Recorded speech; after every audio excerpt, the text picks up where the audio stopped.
नहीं साहिब, ये हल्का नकी बड़ा काम कर दिया है। अगर रोज तुम्हारा बेटा सुबह 10 बार हुजूर पे दुरूद पढ़ेगा, 10 बार शाम को पढ़ेगा, जब ये दुरूदों का गुलदस्ता मदीने वाले की चौखट पे जाएगा, कभी तो आका पूछेंगे ये किसका बेटा है जिसने हम पे दुरूद पढ़ा है, ये किसका लाल है जो रोज दुरूद पढ़ता है। फरिश्ते कहेंगे ये इम्तियाज बरकाती का बेटा है, ये मुफ्ती साहब का बेटा है, मोहम्मद अली फैजी का बेटा है, ये फला चेयरमैन का बेटा है, ये वसीम खान का बेटा है।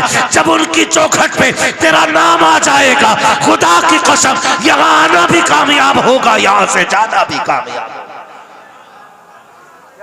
लेकिन इतना माहौल बना ले, इतना माहौल बना ले।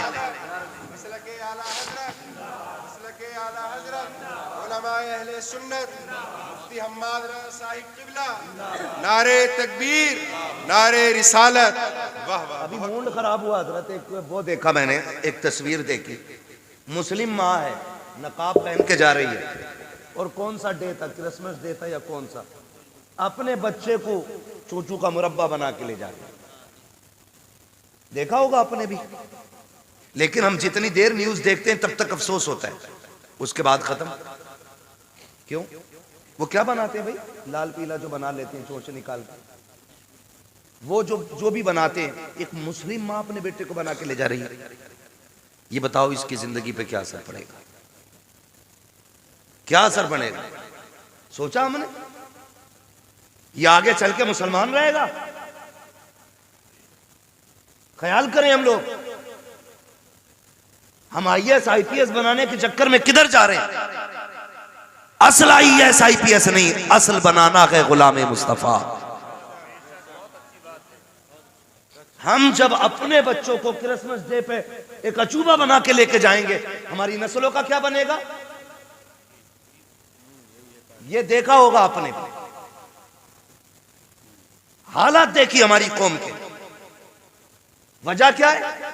वो किसी माँ ने ना किसी टीचर ने स्कूल में अपने बच्चों से पूछा था, पूछते ही है टीचर क्या बनना चाहते हो? तो एक ने कहा था डॉक्टर बनूंगा, दूसरे ने कहा इंजीनियर बनूंगा, तीसरे ने कहा कलेक्टर बनूंगा, किसी ने कहा वकील बनूंगा। लेकिन जानते हो एक बच्चा खड़ा हुआ, उसने कहा मुझे मदीने वाले का सहाबी बनना है। क्या कहा? मदीने वाले का सहाबी बनना है। टीचर ने कहा बेटे ये कैसे हो सकता है, बता तो सही। इसने डॉक्टर बनने को कहा क्योंकि इसने डॉक्टरों को जाना है, इसने मास्टर की बात की क्योंकि ये मास्टर को जानता है। IAS IPS को इस दौर में हम लोग पाते हैं, इसलिए ये IPS बनना चाहते हैं। लेकिन तू बता, तू सहाबी रसूल बनना क्यों चाहता है? तुझे किसने बताया सहाबी रसूल कौन और क्या होता है?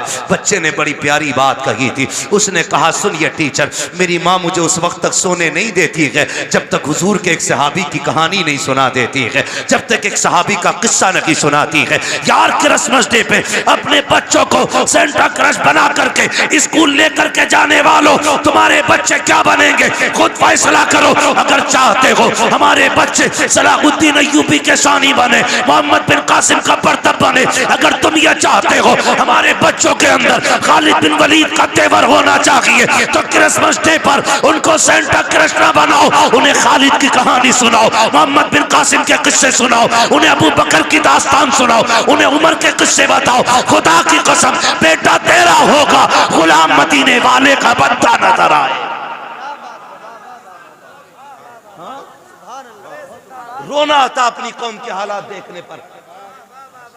बुरा मत मानना, दावत दे के कह रहे आ जाना, हजरत बंगला है अपना। अरे सारे बंगले हजरत को ही दिखागा। बंगला है, कह रहा शुक्र अल्लाह का 3 मील है, 2 राइस मील है, गन्ना मील है, आलू मील है। हमारी कौम के पास हवेलियां बनाने पैसे हैं लेकिन स्कूल बनाने पैसे नहीं है। अगर स्कूल हमारे होते ना तो हमें अपने बच्चों को कठपुतला नहीं बनाना होता। बेशक हक बात है, हक बात है। हाँ 2.5 लाख यार लड़के की शादी की आतिशबाजी में लगा देता है बंदा। एक ने कहा दावत खाने जरूर जाऊंगा, 54 लाख का तो मैरिज हाल हुआ, मैंने आग लगे इसमें। 54 लाख का मैरिज हाल बनाया यार। एक ट्रस्ट तैयार करो और ऐसे जो बेटों की शादियों में 54 लाख के मैरिज हाल कर रहे हैं ना, वो 54 लाख उठा के स्कूल बनाने के लिए दे दो। ना कोई बेटी बेपर्दा होगी, ना कोई बेटा बेदीन होगा। सुनाओ बच्चों को कहानी। कर दिया, नस्ल आगे बढ़ा दी। अब तो सीधी कह रहे हैं, अल्लाह ने एक लट्ठ दे दिया। क्यों चेयरमैन साहब, अब तो बेटों का शुमार लट्ठों में हो रहा। भाई उसकी मत पूछो, उसके घर में 3 लट्ठ हो गए। हाँ, झगड़े का हिसाब लगा रहे भाई। अल्लाह का शुक्र अदा किया करें, उसने बेटा दिया है। बेटा अगर रब दे दे तो इसे हल्के में ना लेना, ये भी उसका बहुत बड़ा करम है। इसलिए कि बेटों के लिए भी नबियों ने दुआएं की है। हाँ, बहुत गौर से मेरी बात सुनिए। अल्लाह बेटा दे तो रब का शुक्र अदा करें, डीजे ना बजाएं, तमाशा ना करें। अल्लाह अगर बेटा दे तो रब का शुक्र अदा करें। और माँ बापों से बस एक गुजारिश है मेरी, औलाद के बारे में बहुत एहतियात के साथ जबान का इस्तेमाल करें। कई बार लापरवाही में माए कह जाती हैं तुझे मौत ना आ जाती, अपने इलाके की बोली है इसे मरी ले जाए, इसे हैजा ले जाए, तेरे बाट की मौत भी नहीं है। ये आम जुमले हमारे घरों के अंदर माओं के होते हैं औलाद के लिए। बाप भी कभी कभी इस तरह का जुमला बोल देता है। खुदारा कभी औलाद के बारे में ये जुमला ना बोलना,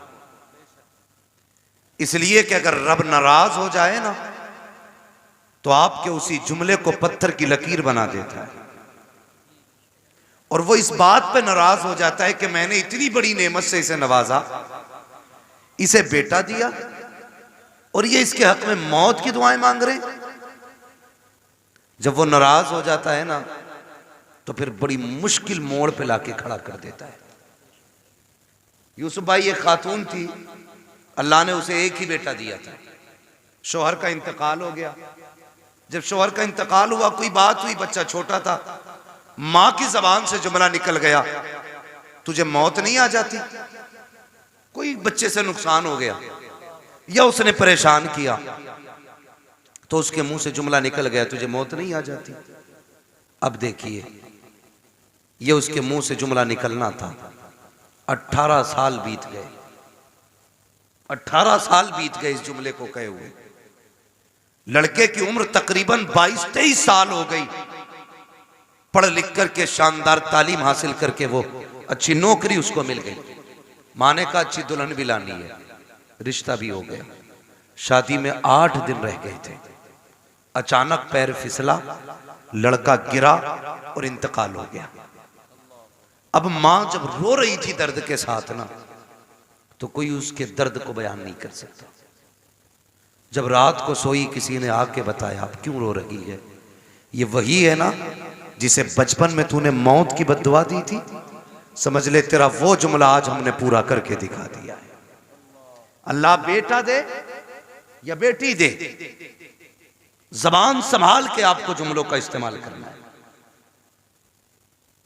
कभी लापरवाही में भी मौत की दुआ मत देना ही, इसलिए कि मां बाप की जबान से निकले हुए जुमले कभी कभी पत्थर की लकीर होते हैं। और हम इस लापरवाही में रहते हैं। अब तो आ ही गए, अब तो जिएगा ना 18 साल, अभी तो इससे हमारी नस्लें चलेंगी आगे। मैंने पहले ही कहा था अल्लाह कादिर मुतलक है, वो देना भी जानता है तो लेना भी जानता है। उसकी नेमतों का शुक्रिया अदा किया करो। और मां बापों से गुजारिश है कि बच्चों से प्यार से बात किया करो। बच्चों के सामने आपसी झगड़े ना किया करो। मियां बीवी के झगड़ों में बच्चे बर्बाद हो जाते हैं। मियां बीवी के झगड़ों में बच्चे बर्बाद हो जाते हैं। वो कहते हैं ना लोग के मियां बीवी एक गाड़ी के 2 पहिए होते हैं। अगर साइकिल के 2 पहिए कह लिए जी आए तो बताइए, अगर साइकिल का एक पहिया पंचर हो जाए तो साइकिल कैसे चलती? देखिए ना कभी चलती हुई, ना ड्राइवर महफूज रहता है ना साइकिल महफूज रहती है। और अगर दोनों ही पंचर हो जाएं तो गाड़ी चलेगी? बोले नहीं चलेगी ना। तो आप अपनी जिंदगी को इस तरीके से गुजारें कि बच्चों पे आपकी वजह से गलत असर ना पड़े। और बच्चों की परवरिश स्कूल से नहीं होती, उनकी परवरिश और तरबियत मां से शुरू होती है। मां बच्चों का पहला स्कूल होता है। अच्छा, मां स्कूल है तो बाप की भी तो कोई जिम्मेदारी होगी नहीं। बाप की जिम्मेदारी यह है कि औलाद को हराम के लुक्मों से बचाए। यह बाप की जिम्मेदारी है, औलाद को हराम के लुक्मों से बचाए।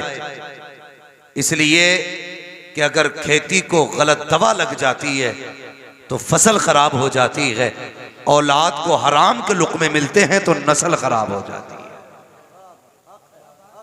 ये आपको पहला ख्याल बाप को करना है कि उसे हलाल के लुक्मे खिलाने, और फिर तरबियत कैसी करनी है ये मां को सोचना चाहिए। मोबाइल उठाया दे दिया, खुद मौज में लग गई।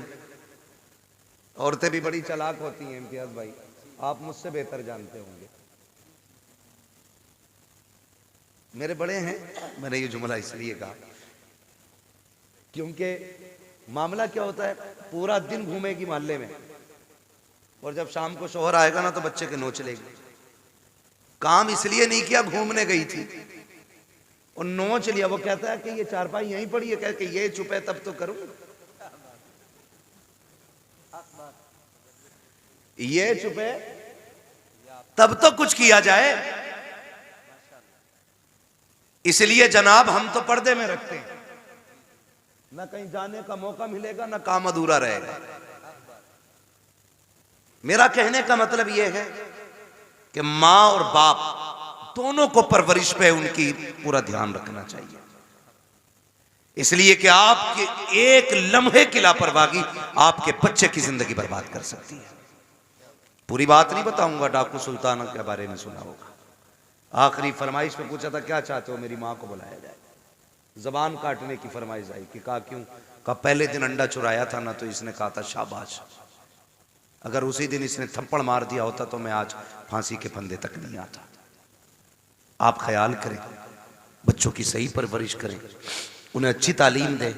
हम अपने बच्चों को क्या कहते हैं? अपने बच्चों को रोज कहते हैं कि बेटे तुम्हारा जो इंग्लिश मीडियम स्कूल में एडमिशन हुआ है, इतने घंटे तुम्हें नकल करनी है, इतने घंटे मैथ का काम करना, इतने घंटे इंग्लिश का काम करना, इतने घंटे फिजिक्स का काम। ये सारी बातें हम बांट देते हैं।